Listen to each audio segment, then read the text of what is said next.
Hi guys, David asked me to make a quick video of my meta representation, so here it is. I didn't really bring my fancy board with me to Taiwan, so I just did a makeshift one. Hopefully this will suffice.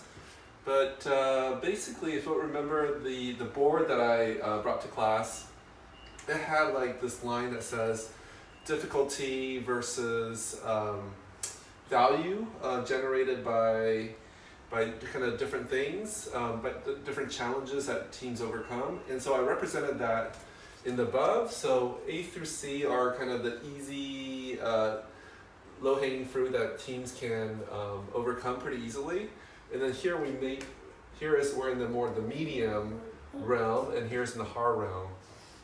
And I think to me the holistic problem solving from a team perspective is that what teams really need is a framework in which they can thrive. And again, as you guys know, like I'm a Scrum fanatic, and I think Scrum is the framework.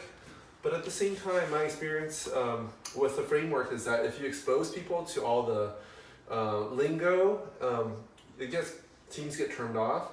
So here in the middle is really my kind of way of making some of the stuff on the bottom here that seems a little overly academic and the lingo is kind of tricky, that the teams are only exposed to these kind of broader ideas and the spirit, kind of the underlining spirit behind some of these more complicated frameworks. So really, for easy tasks, teams really have to just know that they have to work as a team.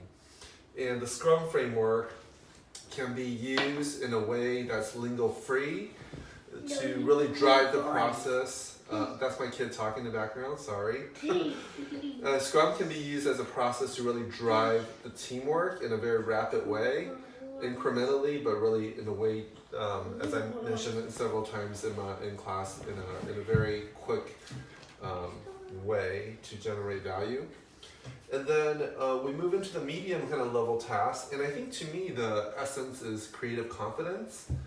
So having teams really be using that part of the brain that's not like completely, relying on rational thinking, but really kind of going from an empathetic inspiration to moving to prototyping ideas and showing the world kind of rough and scrappy things so they can get feedback. And so really some of the key process behind design thinking.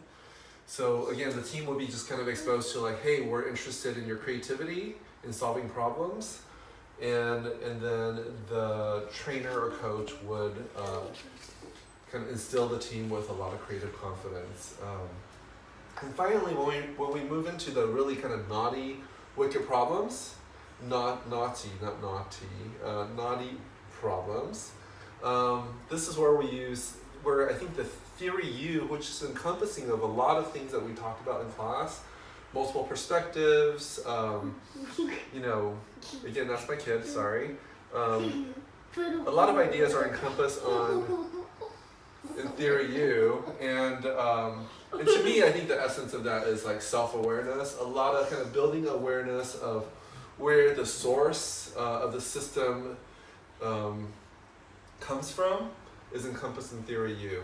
So in my write-up, I'll talk a little bit more about all of this kind of stuff. And sorry about this rough and scrappy meta representation, but this is the best I can do while traveling. Thanks a lot. Bye-bye.